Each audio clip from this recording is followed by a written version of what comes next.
To some business news now. The markets are cheering after the US and China agreed to wind back their retaliatory tariffs for at least 90 days. Donald Trump has also scaled back his comments on Beijing. The European Union is in many ways nastier than China. Okay? Joining me now to discuss this is former Treasury Assistant Secretary David Pearl. David, good to see you. Thank you for joining me. Is the trade war really winding down? What's your take on it? Thanks for having me on. It's a pretty significant development. If we just go back a couple of months, we had Donald Trump announcing his Liberation Day tariffs against China and the rest of the world, and he's now completely climbed down from that. I think the agreement with the Chinese was inevitable because, leaving aside Donald Trump's rhetoric about trade balances, the US and China are mutually dependent on each other.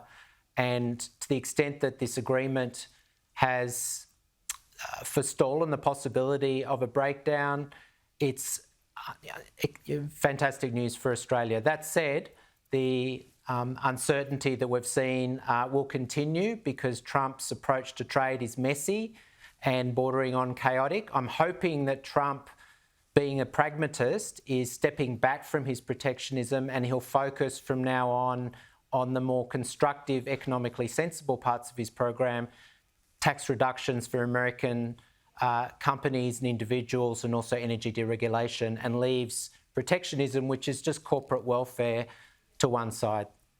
Yeah, I mean, that's a good point. So they've got this 90-day pause, though. Is it at all going to have an impact on our economy here?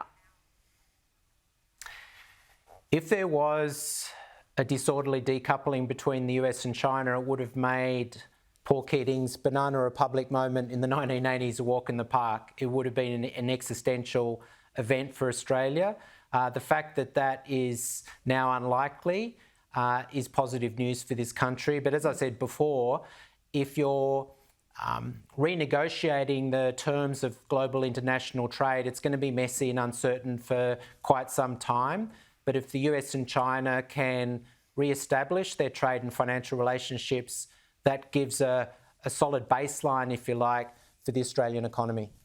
Yeah, OK. We'll be watching that one with a lot of interest. Now, look, Labor has excessively spent over the last 3 years, and it's now been called into question with a second credit rating agency warning that our AAA credit rating could actually be on the line. Fitch Ratings Sovereigns Director Jeremy Zook told Business Now it could actually be in jeopardy in the medium term. This is what he said.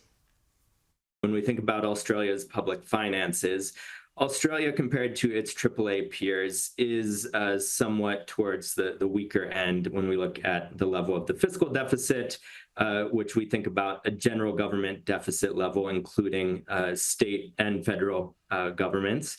That's running close to 3% this year, and the AAA median is more around 1% deficit level.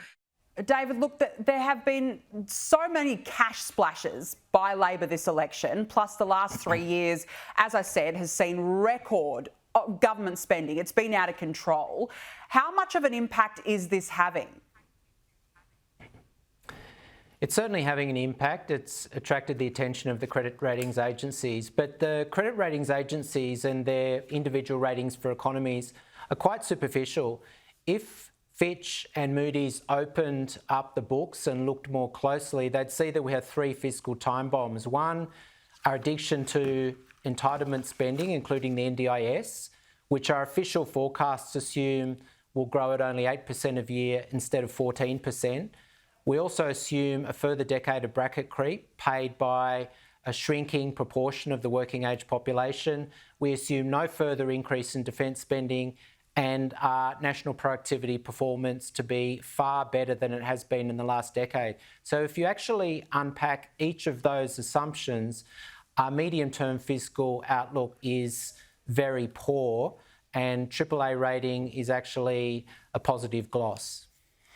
Yeah, look, it's not good news, but I think hardly surprising given the cash splashes. I mean, not just federally, but we also saw it in state budgets. It was completely out of control.